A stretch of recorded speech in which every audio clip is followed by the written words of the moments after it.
நம்மகிட்ட இருக்க அன்பு நிமித்தம் நன்மைகளால் அவர்களை நாங்கள் வென்று கொள்ளலாம். நன்மைனாலே வென்று கொள்ளலாம். சில சாட்சிகள் இருக்கு, அதை சொல்ல முடியாது இந்த இடத்துல. அந்த சாட்சி சொன்னா பெருமையாகும், நான் சொல்லல.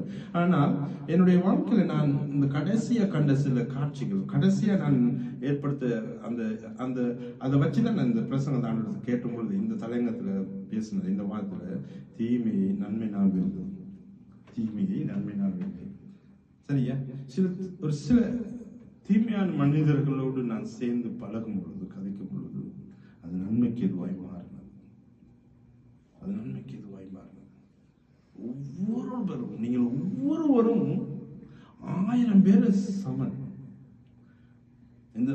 இந்த பூமியில யாராவது தீமை செய்கிறார்கள், உங்களோட நண்பர்கள், உங்க உறவினர்கள் யாராவது ஒன்று செய்கிறார்கள், அதை நீங்கள் அங்கீகரிக்க கூடாது.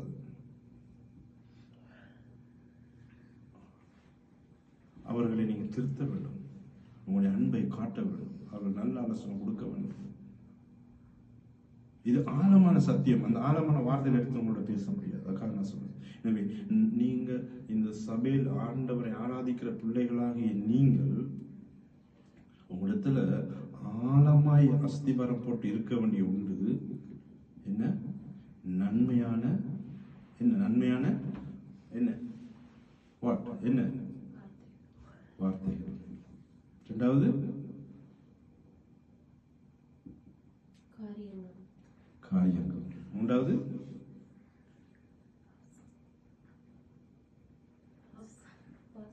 பாசம். எல்லாத்தையும் தாண்டி நன்மையான பழக்க வழக்கங்கள் இருக்க வேண்டும். நன்மையான பழக்க வழக்கம் இருக்க வேண்டும். ஜெபிக்கிறதுக்கு வந்தா 100 ரூபாய்க்கு 50 ரூபாய்க்கு வித்தவன் இருக்கக்கூடாது. சந்தோஷமா சிரிச்சு பாடி தேவனை ஆராதிக்க வேண்டும்.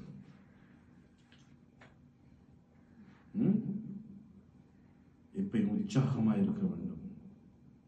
எதை கண்ணு துவண்டு போக கூடாது, எதை கண்ணு பயப்படக்கூடாது, எதை பார்த்து செஞ்சு முடிக்க இயலாதுன்னு சொல்லக்கூடாது, அடுத்தவங்க பார்த்தையும் சொல்லக்கூடாது, நம்மளும் நினைக்க கூடாது.